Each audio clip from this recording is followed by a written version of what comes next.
Hi guys, my name's Shiels down here at Trafford Golf Centre in Manchester, and today I've got my hands on the new NIKE Covert 2.0 driver. I'm really looking forward to testing this because I did love this driver last year. I really was a big fan of it, and a lot of the tests that I did, it outshone a lot of the golf clubs out there. So this is the new one. This is the 2.0 one. I'm going to be getting it on GC2 launch monitor technology today with real golf balls and giving you all the figures that you could possibly want to see if this driver will improve your golf game, whether it's a driver for you to go and try and to test and see if you like it. This is the normal version. There is a tour version as well, which has got a smaller, kind of a deeper head, but this is the full-on normal version.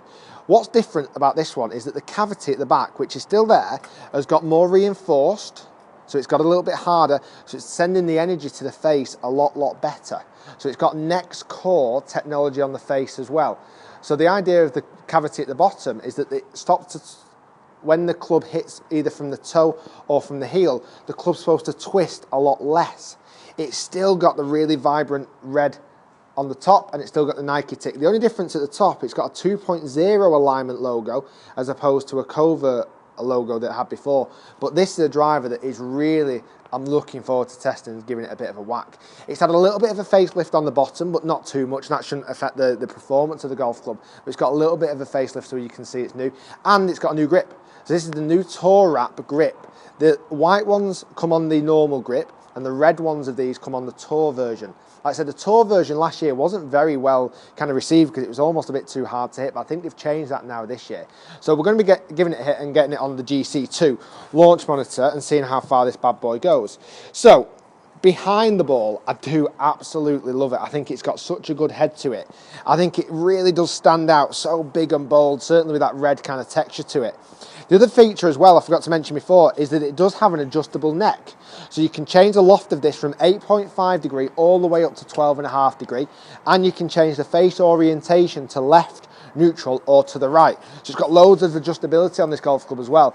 I've got it in stiff shaft. This is the Kuru Cage standard NIKE shaft that it's going to be going on. So it's going to be really kind of useful to be able to see how far this golf ball goes. And I'm also in the future going to test this up against the old Covert to see if there is much of an improvement. Whether, I mean, to be fair, NIKE aren't really claiming that the ball's going 17 yards further as some other manufacturers may claim. No names mentioned there, but Nike aren't really doing that. They're actually saying that this club is just improved a little bit better. That's all they're saying. So I don't mind that, to be fair. It's pretty good.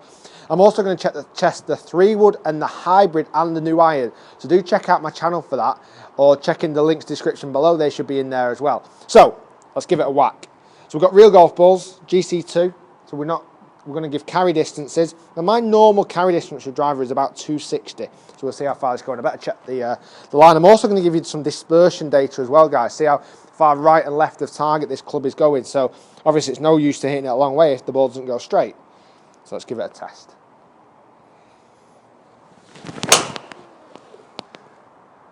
Oh, that felt so easy. That felt really easy to hit. So 269 yards of carry distance there. And it's actually saying it went 25 yards left, which probably would still hit a fairway. I didn't think it actually went that far left then. I must have just been aiming slightly wrong. It didn't seem to go that far left of target. But 25 yards, you might just miss a fairway. You might just stick it in the rough. Okay, let's try another one.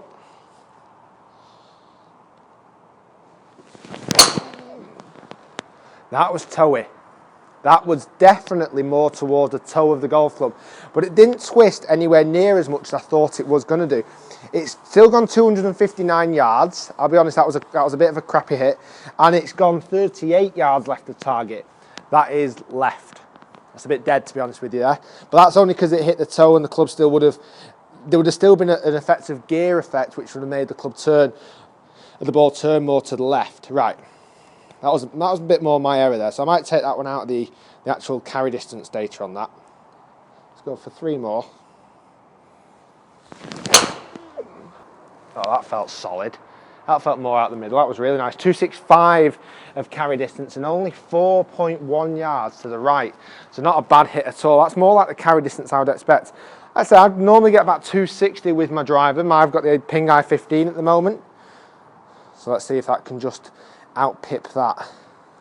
And these are all carry distances as well, guys.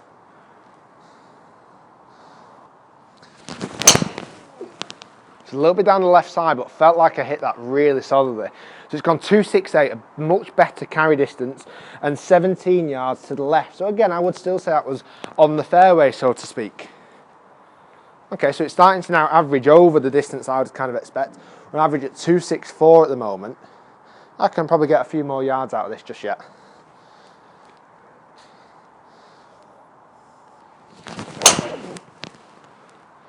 That felt better. Ooh, 259, so maybe not as far as I thought it was going to go that time. Maybe just a touch off the bottom of the golf club. And it's gone just 12 yards to the right, so not a bad hit at all, to be fair. Right, come on, one more. I need to crank this one up a little bit. I reckon I can get this average up a little bit on this last shot. Let's see if I crank it. Let's see what happens if I do get hold of one.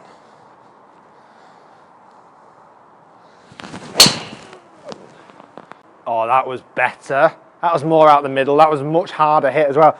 277 yards of carry distance. So more to what I'm like to expect really with the driver of that distance really.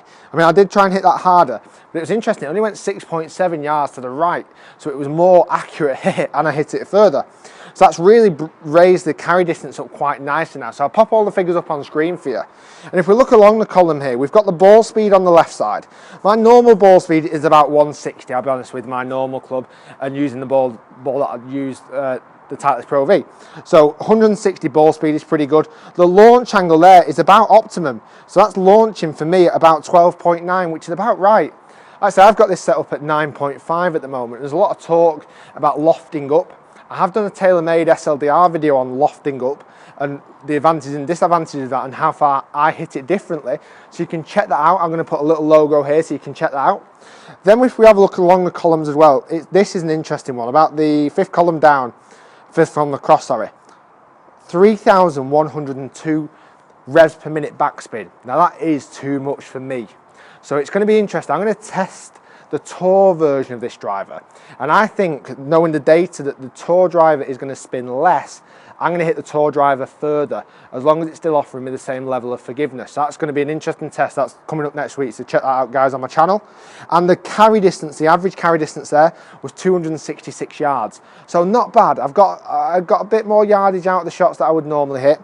I must admit, my least one was 259, so it wasn't the best carry distance yet. When I did hit the ball harder, on that last one, I got 277 yards. Now, interestingly, right and left dispersion. The furthest right shot I hit was 18 yards, and the furthest left shot I hit was 17 yards. That would still be comfortably hitting the fairway. You know, as long as you're not playing somewhere ridiculously tight, that should still be hitting the fairway. And if it's not, it should be in the semi-rough. It's not losing too much power. So, guys, that is a club that's going to offer huge level of forgiveness, massive amounts of adjustability, but I'm going to definitely be getting my hands on the Tour version of this and testing this. I don't think this version suits my game as much as it could do, but guys, it might suit your game, so do definitely go and try it. It's a club that's because of that cavity, offering loads of forgiveness off the toe and the heel shots, and with all the neck technology, loads and loads of adjustability as well. It's a great looking club, it honestly is, and it's one that's going to be very popular. A lot of the guys on tour, Tiger Woods, Rory McIlroy, are using the Tour version, so I'm going to test that next week. I'm now going to get my hands on the 3 with the hybrid and the iron, so do check out my channel this week because they're all going to be coming out. Thanks very much for watching. My name's been Rick Shiels down here at Trafford Golf Centre in Manchester. You can do check me out on Facebook and Twitter, and I'd love you to subscribe to the channel. Also, do give it a thumbs up and comment in the box below. I will reply to comments, guys, so do give me questions, whatever you want to ask, and I will do my best to answer. Thanks so much for watching. I'm definitely going to get my hands on the Tour version now.